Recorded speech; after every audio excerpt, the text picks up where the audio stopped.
My family ignored me at dinner. Then Mom slid over a $2,500 bill like I was the waiter. The phone call came on a Tuesday night when I was elbow deep in buttercream frosting, trying to perfect a wedding cake order that could make or break my reputation with Cleveland's elite social circle. The kitchen of my small apartment was a battle zone of mixing bowls, piping bags, and flour dusting every surface like fresh snow. My back ached from hunching over the three-tier masterpiece for the past 4 hours, but the delicate sugar flowers were finally starting to look like actual peonies instead of abstract art.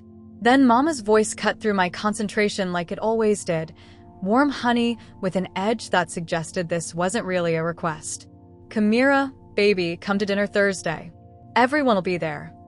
I paused, my piping bag suspended over vanilla sponge cake, a half-formed rose frozen in time. Everyone. That was family code for the full circus. My sister Denise with her endless real estate success stories and designer handbags, Uncle Marcus who could turn any conversation into a debate, Aunt Beverly who still asked when I was getting married every time she saw me, and the gaggle of cousins who treated family gatherings like networking events where someone always left feeling smaller. "Where at, Mama?" I asked, already knowing I'd say yes. I always said yes when it came to family, even though our last gathering had ended with me washing dishes in Aunt Beverly's kitchen while everyone else watched the football game and complained about the refs. Dorsey's. You know, that fancy place downtown with the crystal chandeliers and the valet parking? My heart skipped. Dorsey's wasn't just fancy, it was the place. The kind of restaurant where marriage proposals happened over champagne that cost more than my monthly car payment, where business deals got sealed with handshakes over $50 steaks, where celebrities ate when they came through Cleveland.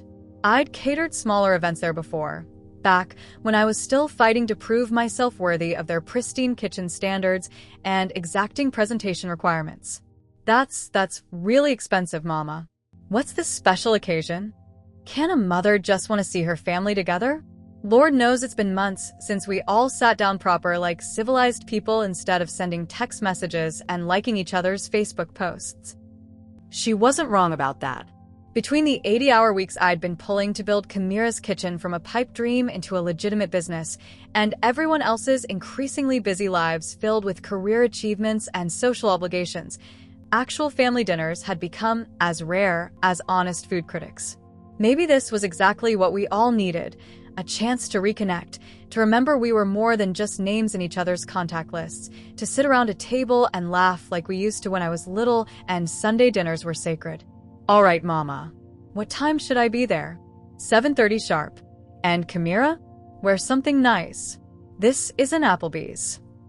The line went dead before I could ask what she meant by that comment, leaving me staring at my phone and wondering if I should read into the subtle criticism about my usual wardrobe.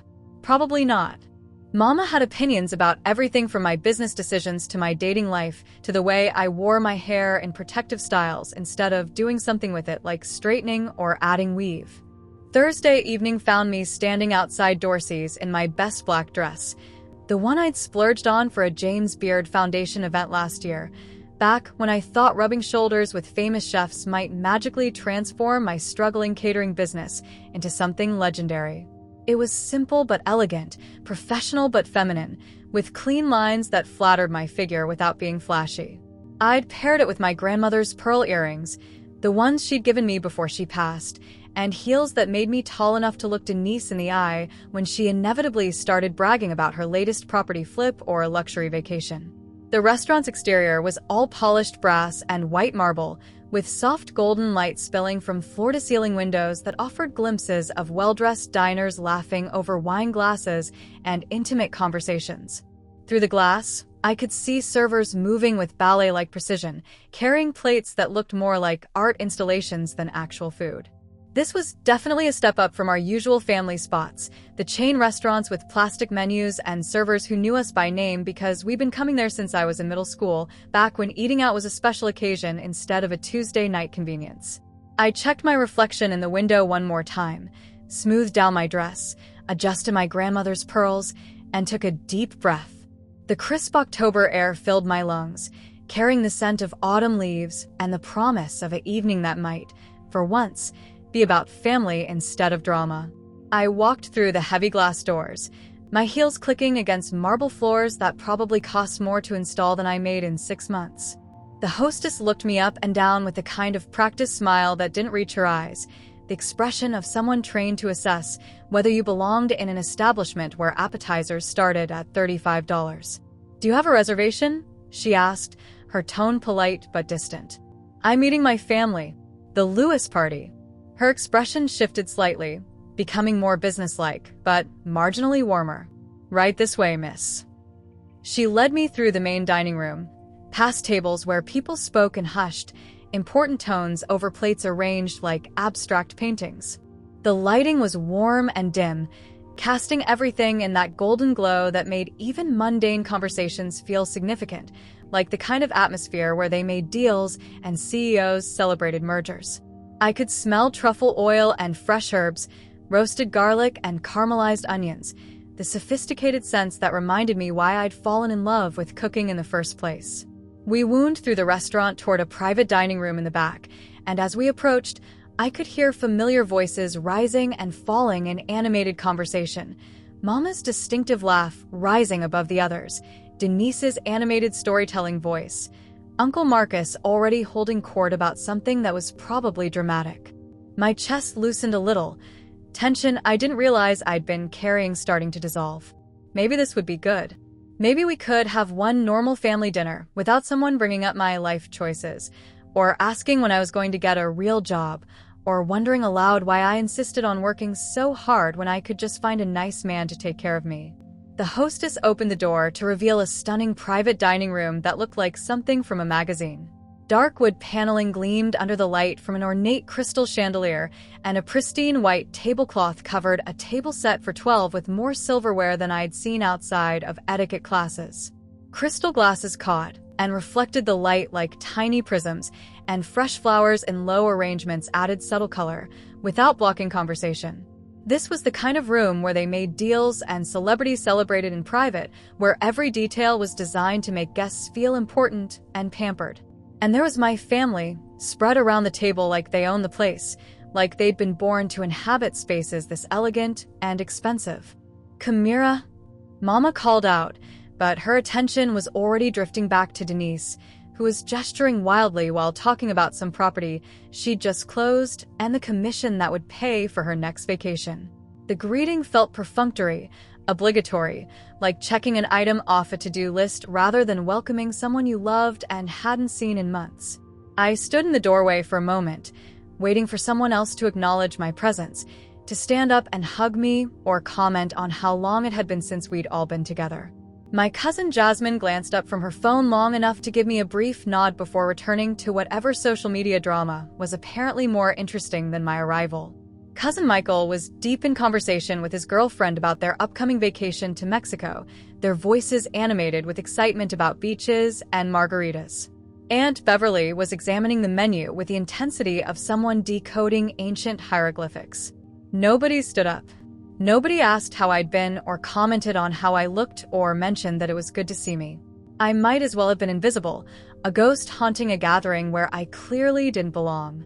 "Come sit, baby," Mama finally said, waving vaguely toward an empty chair at the far end of the table, as far from her as possible.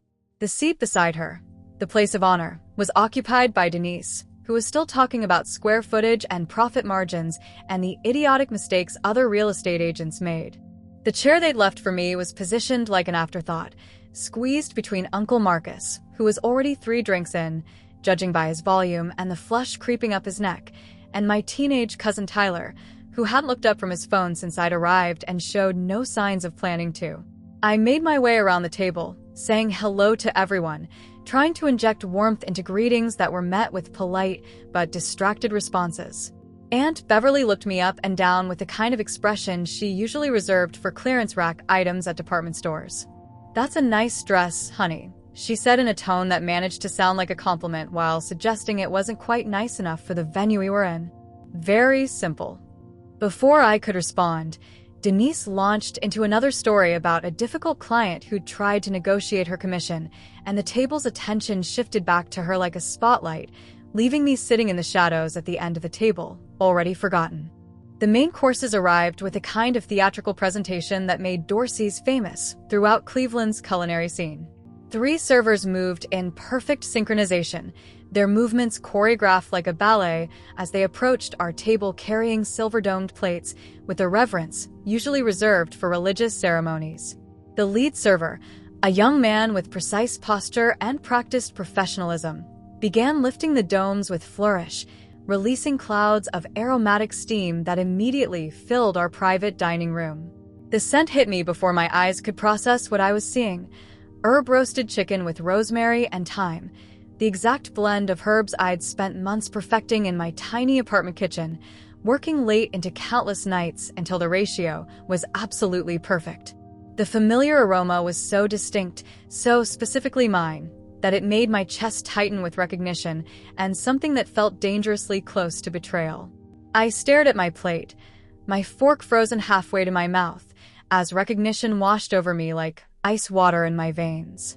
The chicken breast was glazed with what looked exactly like my signature honey bourbon reduction, the skin crisp to that specific shade of golden brown that I'd achieved only after ruining dozens of attempts and burning my fingers more times than I could count. The glaze had that perfect balance of sweet and smoky that I developed through countless experiments, adjusting the bourbon content and honey type until it was exactly right.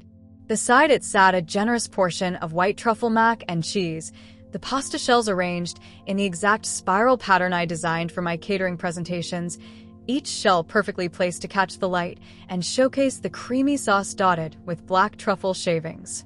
Even the garnish was wrong, or rather, it was completely right, exactly the way I did it. Microgreens and edible flowers positioned just so, the purple pansies and yellow violas arranged in the asymmetrical pattern I'd taught my assistant to replicate for high-end events. The plate composition, the color balance, the height of the food stack, everything was precisely how I designed it, how I'd photographed it for my portfolio, how I'd presented it to dozens of clients over the past 3 years. These weren't just similar dishes that happened to share some ingredients with my creations. These were my exact recipes, my techniques, my presentation style replicated down to the last microscopic detail. Oh my goodness gracious, this looks absolutely incredible, Aunt Beverly gushed, cutting into her chicken with obvious delight.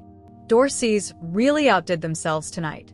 This presentation is just gorgeous.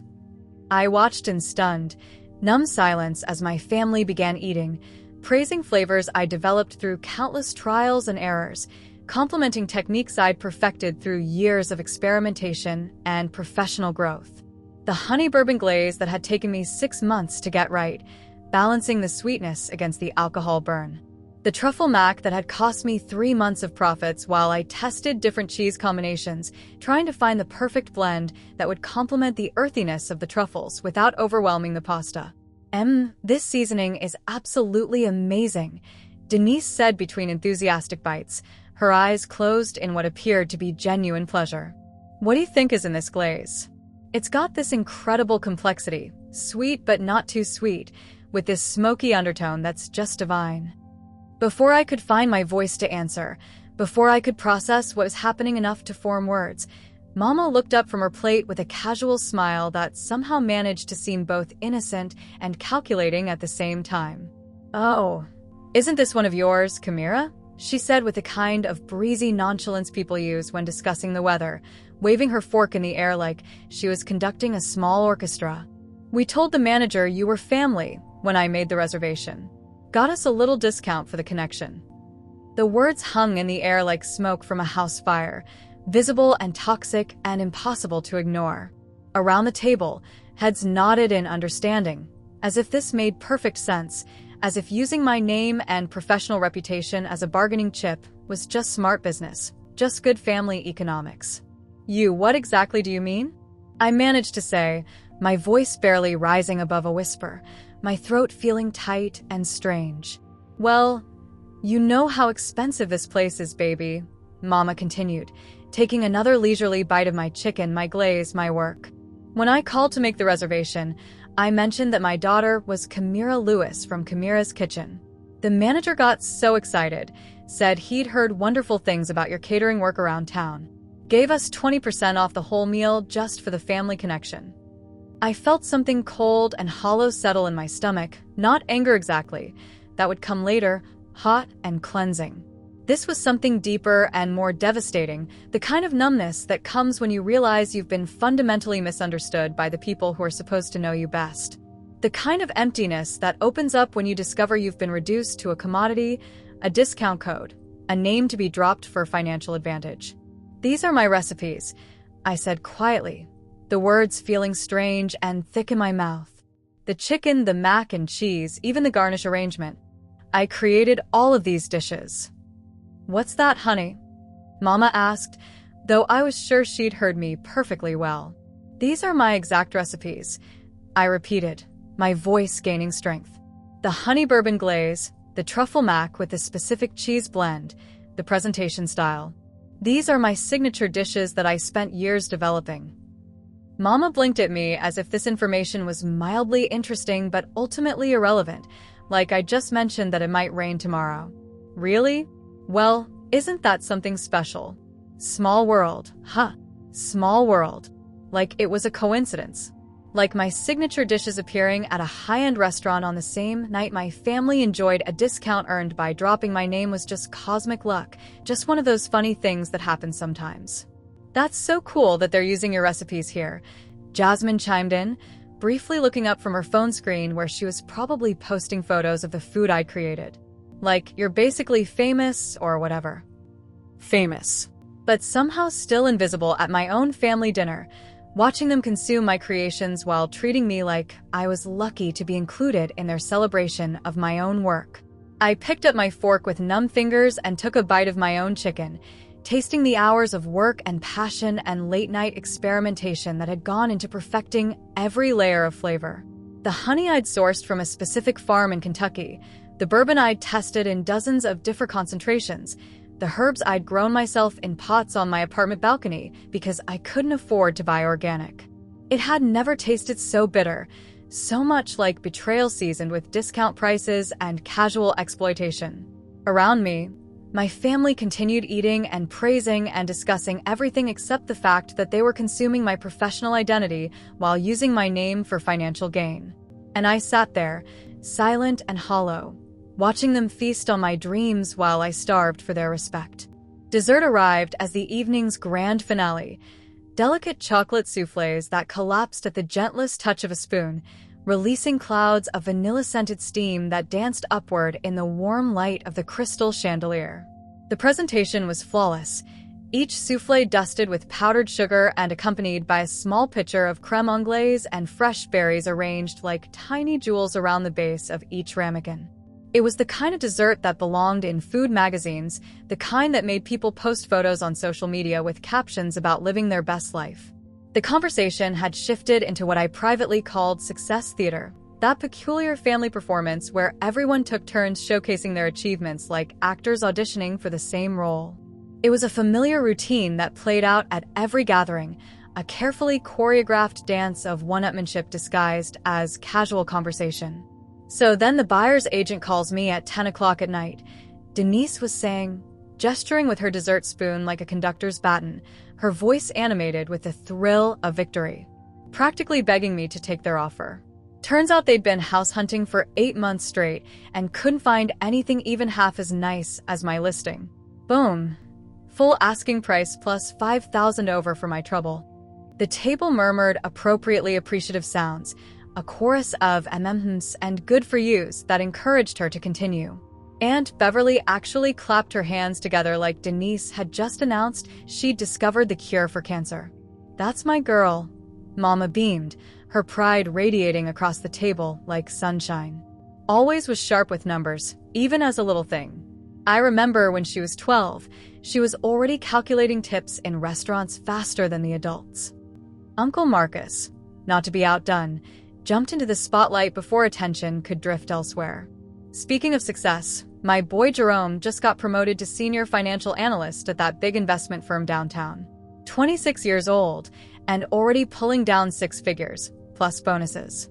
I told him, "Son, you're living the American dream right there."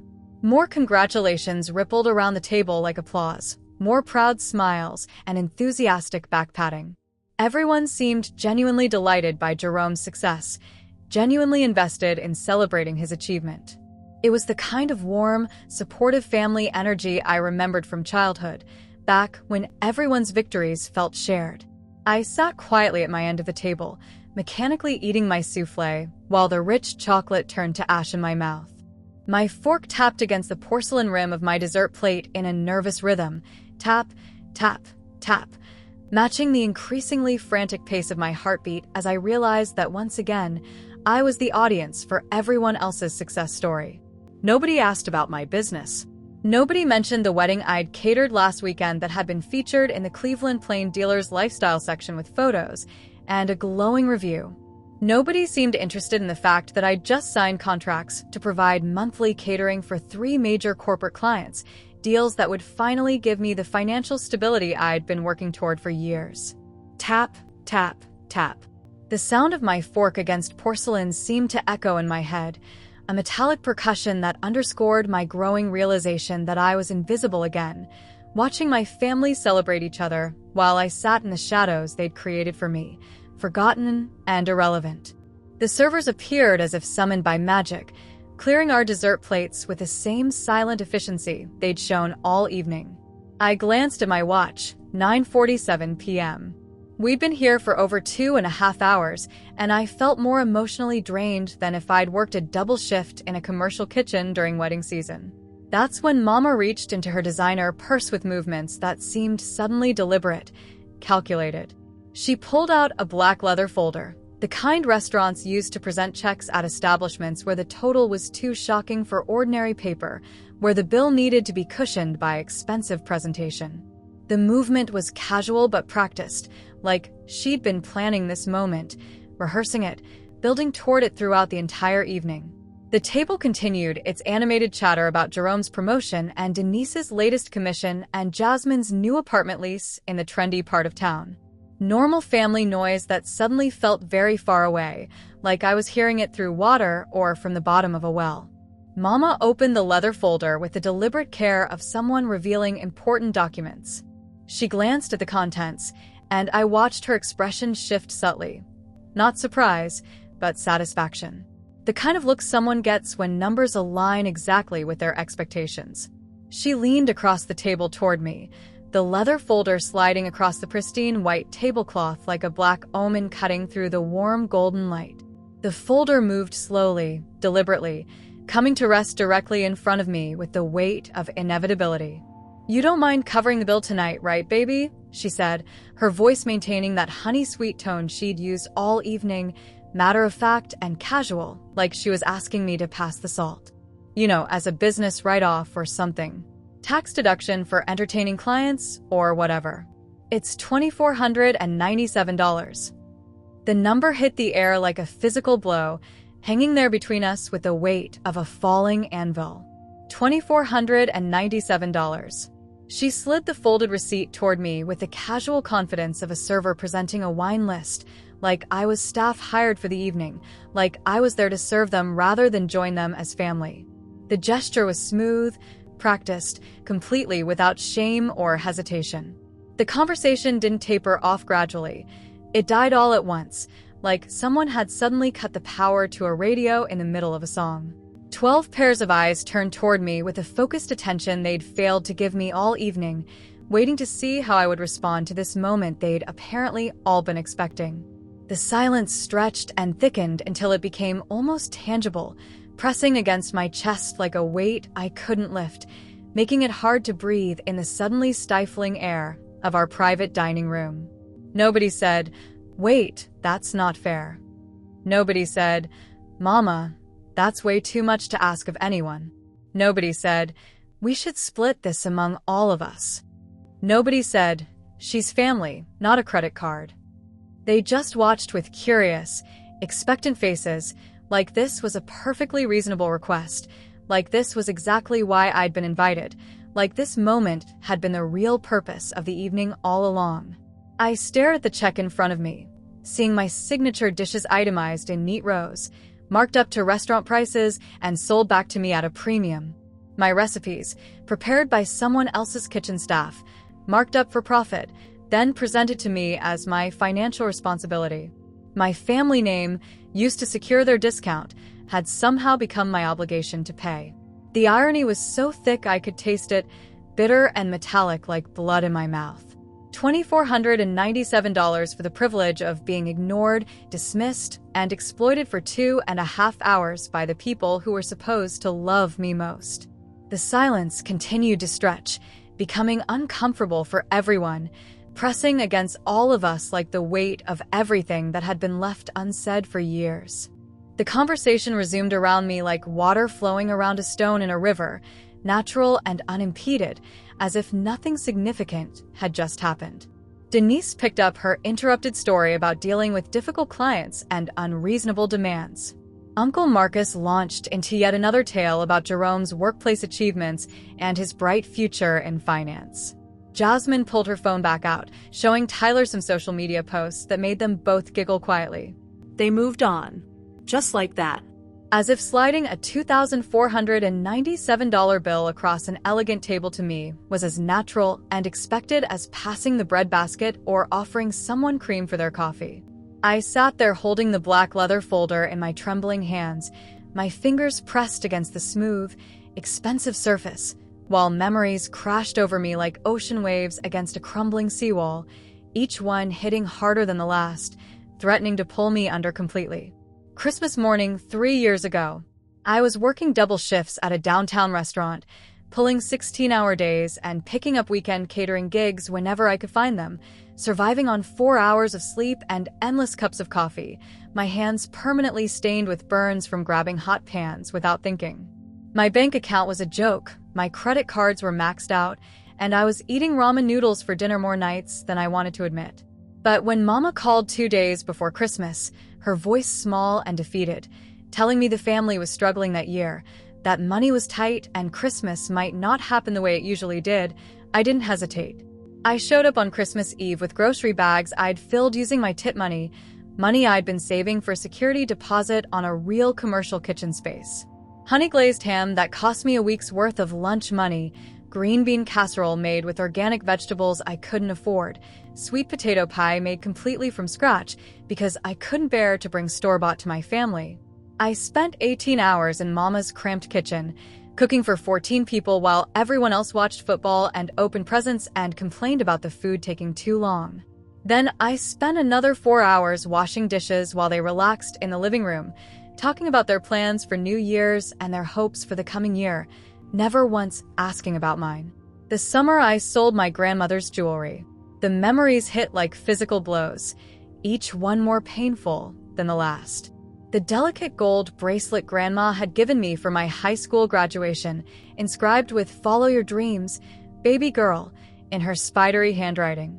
The pearl ring that had been in our family for 3 generations, passed down from mother to daughter, like a sacred trust. The matching earrings I was wearing tonight, the only pieces I couldn't bring myself to part with. I remembered walking into that pawn shop on East 55th Street, my hands shaking as I filled out the paperwork, my throat tight with unshed tears as I watched a stranger examine Grandma's treasures with the cold efficiency of someone who saw sentimental value only in terms of gold weight and market prices. The money went toward the deposit on my first real commercial kitchen space, a cramped, windowless room behind a Pakistani restaurant, but it was mine. My own space where I could work and dream and build something lasting. I never told anyone what I'd sacrificed to make that dream real. I never explained why I stopped wearing the jewelry that had meant so much to me, never mentioned the nights I lay awake wondering if Grandma would have understood, would have approved of my choice to trade her memory for my future. Mama's 60th birthday party. The spring storm had knocked out power throughout the entire neighborhood that morning, but I'd promised her a cake. Not just any cake, but something spectacular, something worthy of the woman who'd raised me and my sister mostly on her own. I mixed the batter by hand in the dark, using the flashlight on my phone to read measurements, my arms aching from whisking egg whites to peaks without an electric mixer. When my apartment's power didn't come back, I loaded everything into my car and drove across town to my friend Maya's house, begging to use her kitchen. I spent 6 hours decorating 3 tiers in her cramped galley kitchen, creating sugar flowers by hand, piping buttercream roses that took 45 minutes each to get right. I finished the cake by candlelight when Maya's power went out too, my eyes straining in the flickering light, my hands cramping from the detailed work. When I arrived at the party, Mama cried and told everyone it was the most beautiful cake she'd ever seen. She posed for photos, posted them on Facebook, basked in the compliments from friends and neighbors. But she never asked what it had cost me financially, physically, emotionally to deliver on that promise. Never wondered why I looked exhausted or why my hands were stained with food coloring that wouldn't wash out. Every Thanksgiving for the past 5 years, my hands permanently pruned from dishwater while everyone else moved to the living room to watch football. My grocery receipts that stretched my budget past the breaking point because I couldn't bear to bring anything less than perfect to family gatherings. My weekends spent shopping and prepping and cooking for people who complimented the food but never offered to help clean up, never asked if I needed anything, never seemed to consider that I might have other plans or dreams or needs. Every phone call that started with, Can you cater my coworker's baby shower? Can you make dessert for my book club meeting? Can you whip up something quick for my husband's boss? Always presented as favors for family, always with the understanding that my time, my skill, my artistry were free for the taking because we shared blood. Around the table, my family laughed at Uncle Marcus's impression of a difficult customer. Aunt Beverly launched into a complaint about her neighbor's loud music disrupting her morning routine. Denise was already making plans to meet Mama for lunch next week, a lunch I wouldn't be invited to, at a restaurant where they'd probably mention my name again for another discount. But sitting there with that bill heavy in my hands, something crystallized inside me like sugar transforming into candy, a molecular change that was irreversible once it happened. Not anger. Anger was hot and temporary, something that flared up and burned out. This was something cooler and more permanent, more structural. Clarity. They had forgotten every sacrifice I'd made, every time I'd put their needs before my own financial stability, every moment I'd proven that love looked like showing up even when it hurt, even when it cost me everything I had. But I remembered all of it. I remembered staying up until 3 a.m. perfecting recipes for people who criticized the results. I remembered working 3 jobs to build a business that could eventually support the family who now saw me as nothing more than a walking ATM with good credit. I remembered every "can you bring?" and "would you mind?" and "it's just this once" that had collectively cost me thousands of dollars and countless hours of my life. I wasn't the help hired for the evening. I wasn't the family bank account with legs and a culinary degree. I wasn't the one who existed solely to make everyone else's life easier and more convenient while my own dreams got pushed aside for their immediate wants. And I sure as hell wasn't going to pay $2,497 for the privilege of being treated like hired staff at my own family gathering.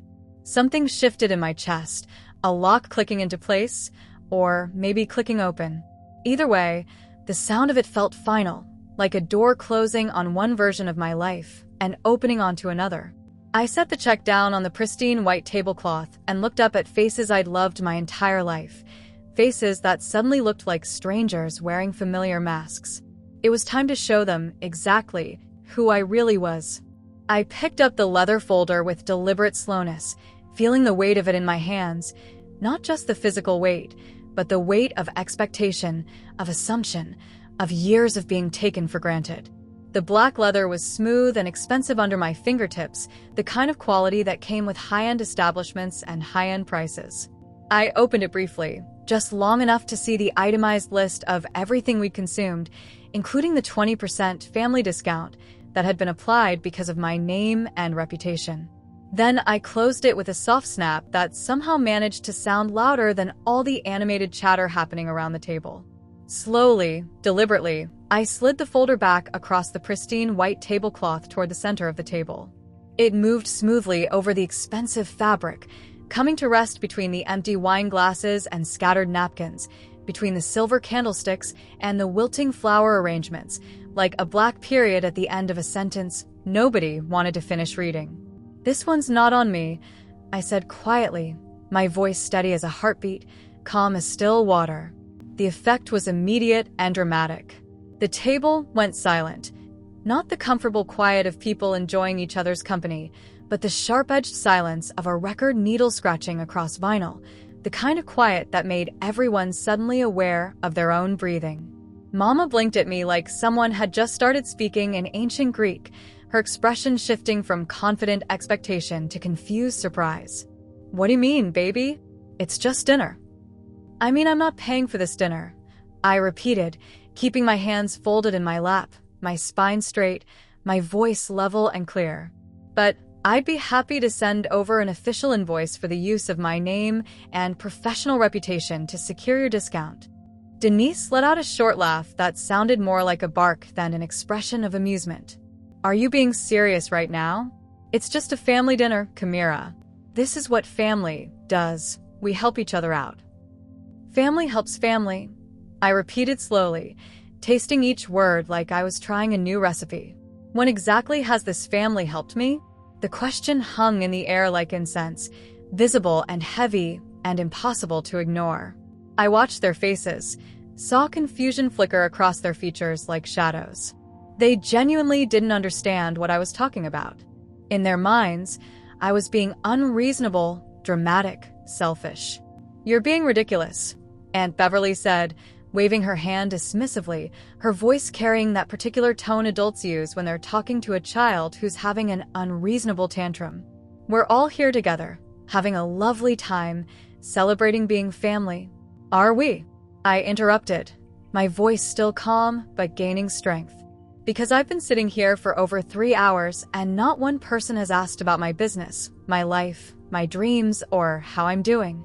But you had no problem using my name and professional reputation to get money off your bill." Uncle Marcus cleared his throat roughly, his face flushed from wine and growing discomfort. He tugged at his collar like it had suddenly become too tight. "Now, come on, don't be like this. We're celebrating. We're having a good time." "Celebrating what exactly?" "Everyone else's success, while I foot the bill." I stood up slowly, my chair scraping against the hardwood floor with a sound that seemed unnaturally loud in the tense silence. "I don't think so. Not anymore." Mama's expression shifted from confusion to something sharper, more defensive. Her eyes narrowed slightly, and I could see her mentally recalibrating, trying to find a different approach. "You've changed, Kamira. Success has made you selfish. Money has made you forget where you came from."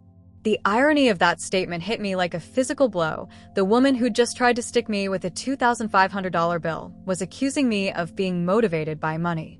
But I didn't flinch, didn't let the familiar guilt manipulation work its way under my skin the way it had for years. "You're absolutely right," I said, my voice gaining strength and clarity with each word. "I have changed. I've learned to value myself the way you've never valued me. I've learned that my time, my work, my dreams matter just as much as everyone else's." "That's not..." Denise started to protest. $2,500, I said, cutting through her objection like a knife through butter. "That's what you think I'm worth to you. Not as a daughter, not as a sister, not as a family member. As a credit card with legs and a culinary degree." Jasmine muttered something under her breath about me, acting brand new, and getting above myself, while Tyler shook his head like I was embarrassing him personally. But I wasn't embarrassed. For the first time in years, I felt completely clear about who I was and what I deserved, completely free from the fog of guilt and obligation that had been clouding my judgment. I reached for my purse, a simple black leather bag that suddenly felt lighter than it had in months, like I'd been carrying invisible weights that were finally falling away. "Where do you think you're going?" Mama demanded, her voice sharp with authority, the tone she'd used when I was 12 and trying to avoid chores. "Home," I said simply, slinging the purse over my shoulder. "You all enjoy the rest of your evening. I'm sure you'll figure out how to handle the check." I turned toward the door, then paused, my hand on the ornate brass handle.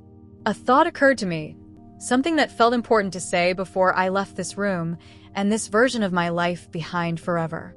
"Oh, and Mama?" I said, turning back to face the table full of shocked faces and open mouths. "David Morrow, the owner here? He's been trying to hire me as his executive chef for 6 months. I turned him down, because I wanted to focus on building my own business, being my own boss. But I think I'll give him a call tomorrow.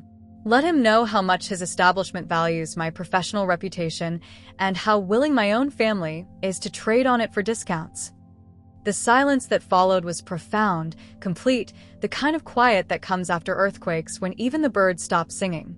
I walked out of that gold-lit room, through the main dining area where well-dressed strangers were having genuine conversations, past the hostess who smiled at me like I was a valued guest instead of unpaid labor, through the brass and marble lobby that had intimidated me just hours earlier. The cool October air hit my face as I stepped onto the sidewalk, and I realized I was smiling. Not the polite, careful smile I'd been wearing all evening, but something real and wide and completely my own. Behind me, through the restaurant's illuminated windows, I could see my family huddled around that table, probably trying to figure out how to split $2,500 12 ways, probably arguing about who should pay what percentage based on what they'd ordered. Let them figure it out. Let them learn what it felt like to be responsible for their own choices, their own expenses, their own consequences. I had more important things to do. I had my own life to build, and for the first time in years, I was going to build it entirely for myself. The first thing I did Monday morning was pour myself a cup of the expensive coffee I usually saved for special occasions, Ethiopian single-origin beans I'd been hoarding for months, and sit down at my kitchen table with my laptop. The sunlight streaming through my apartment windows felt different somehow, warmer and more purposeful, like it was illuminating possibilities instead of just another ordinary day. I opened my business policies document and scrolled through the pages of carefully crafted language about payment terms, cancellation fees, and service expectations. There it was, buried between clauses about equipment rentals and overtime charges. Family and friends discount, 15% off all catering services, because we believe in taking care of the people who matter most. I had written that policy 2 years ago, back when I still believed that family meant unconditional support, back when I thought offering discounts to people I loved was a way to show them how much they meant to me. Back when I didn't understand that some people would see generosity as weakness and kindness as an invitation to take advantage. I highlighted the entire section, the cheerful language about taking care of people who mattered, the percentage discount that had cost me thousands in lost revenue, the naive optimism that had been slowly bleeding me dry. Then I pressed delete. Gone. Just like that. Years of undervaluing my own work, erased in a single keystroke. In its place, I typed something new. All pricing reflects the quality, expertise, and years of experience that go into every Chimera's kitchen creation. Our rates are competitive, fair, and non-negotiable. No exceptions. My finger hovered over the save button for a moment, my cursor blinking like a heartbeat. Once I clicked it, there would be no going back to being the family member who cooked out of obligation instead of professional respect. No more late-night phone calls asking if I could whip up something quick for someone's last-minute event. No more assumptions that my time, skill, and artistic vision were free for the taking just because we shared DNA. I clicked save and felt something shift in my chest, like a door closing on one version of myself and opening onto another. The next step felt even more significant. I opened my business social media account and stared at the blank post box, my fingers poised over the keyboard as I tried to find the right words to announce this change to the world. The cursor blinked patiently while I drafted and deleted, searching for language that was professional but authentic, firm but not bitter. Finally, I started typing. Boundaries aren't walls. They're gates with locks, and you get to choose who gets the key. They don't keep love out. They keep respect in. After 7 years of building Chimera's kitchen from a dream into a reality, I've learned that teaching people to value your work starts with valuing it yourself. Moving forward, our pricing reflects a simple truth. Quality is worth, and worth deserves recognition. Thank you to all the clients who have always understood that supporting a small business means respecting the passion, expertise, and countless hours that go into every single dish. Here's to cooking with purpose instead of just cooking for people. Hashtag small business, hashtag know your worth, hashtag boundaries matter, hashtag Cleveland, hashtag know your value. I posted it before I could second guess myself, before the familiar voice of doubt could whisper that I was being too harsh, too dramatic, too demanding. Within 20 minutes, the responses started pouring in like a dam had burst. Fellow small business owners sharing their own boundary-setting stories, talking about the moment they realized that undercharging wasn't helping anyone. Past clients commenting about how my food had made their weddings, corporate events, and family celebrations unforgettable, how they'd always been happy to pay full price for quality that exceeded their expectations. Local food bloggers shared the post, adding their own commentary about the importance of supporting local businesses fairly. Other chefs in Cleveland liked and commented, creating a thread of solidarity that I hadn't expected but desperately needed. Not one comment from family. Not one like, not one share, not even a passive-aggressive response. Just silence that spoke louder than any argument could have. 4 days later, the call came that changed everything. I was in my kitchen testing a new dessert recipe, lavender honey creme brulee that I thought might work for spring events, when my phone rang with a number I didn't recognize. Ms. Lewis? This is Patricia Chun from Cleveland Mayor Rebecca Morrison's office. We're hosting a cultural appreciation gala next month, and we'd love to discuss catering services with you. I nearly dropped my kitchen torch. The mayor's office.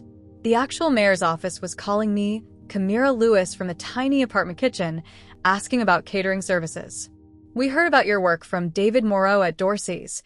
Patricia continued, her voice warm and professional. He spoke very highly of your creativity, your professionalism, and your deep understanding of Cleveland's culinary landscape. He said you'd be perfect for what we have in mind. David Moreau, the restaurant owner I'd mentioned to my family as I walked out of that disastrous dinner. Apparently, word traveled fast in Cleveland's culinary community, and my family's treatment of me hadn't gone unnoticed. The gala was everything I dreamed about when I first hung out my shingle as Kamira's Kitchen. 200 guests, including city council members, local business leaders, prominent community activists, and food industry professionals. The theme was celebrating Cleveland's culinary heritage, and they wanted me to create a menu that showcased the city's incredible diversity while highlighting local suppliers and traditional techniques. I spent 3 weeks developing the perfect menu, researching the immigrant communities that had shaped Cleveland's food culture, sourcing ingredients from local farms and specialty markets, testing and retesting each dish until it was absolutely perfect. Korean-inspired barbecue sliders that honored our Asia-Down community, pierogi spring rolls that celebrated our deep Polish heritage, Ethiopian injera flatbread topped with local Ohio lamb, and yes, my signature honey bourbon glazed chicken, properly credited and priced according to its true value. The night of the gala, I stood in the professional kitchen of the Cleveland Convention Center, watching my expanded team of 6 staff members plate dishes with the precision and artistry I'd been dreaming of for years.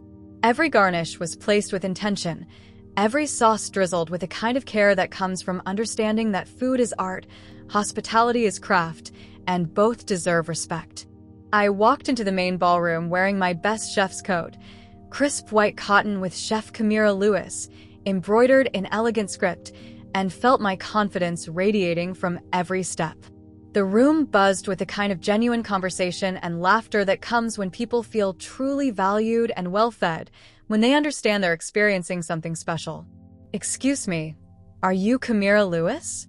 I turned to find a woman in an elegant navy dress approaching me, her smile genuine and warm, her handshake firm and respectful. "I'm Mayor Rebecca Morrison. I wanted to personally thank you for this absolutely incredible meal. The Korean barbecue sliders are inspired. The way you've balanced traditional Korean flavors with local Ohio ingredients is just brilliant. And that honey bourbon chicken? I've had 3 pieces, and I'm considering having my assistant clear my schedule so I can have more." The mayor. The actual mayor of Cleveland was shaking my hand, complimenting my food, treating me like the professional I'd worked so hard to become. "Thank you so much, Mayor Morrison. It's been an absolute honor to be part of tonight's celebration. I hope it won't be the last time we work together. My assistant will be in touch this week. We have several upcoming events that could benefit from your expertise." She handed me her personal business card, heavy cardstock with the city seal embossed in gold. "And please call me Rebecca." I floated through the rest of the evening, accepting compliments from guests who asked for my business cards, from local business owners who wanted to discuss catering partnerships, from community leaders who saw potential in my vision for celebrating Cleveland through food. A food critic from Cleveland Magazine asked for an interview. A local television station wanted to feature my story on their morning show. By the time I got home at midnight, I had 17 new catering inquiries waiting in my email inbox and 3 voicemails from potential investors who'd gotten my number from other guests. My phone buzzed as I was reading through the messages, my heart still racing with excitement and possibility. Mama's name appeared on the screen, the familiar contact photo showing her smiling face from last Christmas. I stared at the phone for 1 ring, 2, 3, 4, 5. Then I set it aside and went back to my emails, my mind already racing with possibilities and plans. Not because I was angry anymore. The anger had burned itself out somewhere between the creme brulee torch and the mayor's handshake. Not because I wanted to punish her or prove a point or make her suffer the way she'd made me suffer, but because I was busy. Finally, beautifully, completely busy building something that belonged entirely to me. Something they'd never really seen or understood, but something that was growing into exactly what I'd always dreamed it could be. She called again Tuesday, and Wednesday, and Thursday. On Friday morning, I finally answered. Hey, Mama. Kamira, baby, we need to talk. About the other night, about what happened at dinner. I know, I said gently, stirring cream into my expensive coffee and watching it swirl into perfect spirals. But not today. I'm catering the Cleveland Orchestra's donor appreciation lunch this weekend, and I've got menu tastings scheduled every day next week for 3 different corporate clients. Oh, a long pause filled with surprise and something that might have been respect. That sounds really wonderful, baby. Really successful. It is, I said simply. Business has never been better. Another pause. I could hear her breathing, could imagine her trying to find the right words to bridge the gap that had opened between us. Maybe we could have lunch next week? Just the 2 of us? I could come to that little cafe you like, the one near your apartment. I looked around my kitchen, my real kitchen now, not the cramped apartment space where I used to dream of moments like this.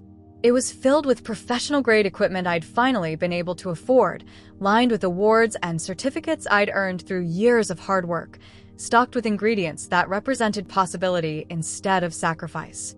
On my counter sat 3 beautiful floral arrangements sent by grateful clients, a bottle of champagne from the mayor's office, and a stack of business cards from people who wanted to work with me, not use me. Maybe, I said, and for the first time in years, I meant it without resentment or conditions. Let me check my calendar and get back to you. And I would check my calendar. I would probably even make time for lunch, eventually. But first, I had a dining hall to finish building, not just metaphorically, but literally. The catering company was expanding, I was looking at commercial kitchen spaces, and I had 3 job offers from high-end restaurants that I was considering purely as backup plans. Maybe someday we could have lunch and talk about boundaries and respect and what family really means. Maybe someday they could learn to see me as I really was, not their fallback plan or their discount connection or their emergency caterer, but a woman who'd built something magnificent from nothing but determination, talent, and an unshakable belief in her own worth. But first, I had work to do. Important work. My own work. And for the first time in my life, that felt like enough.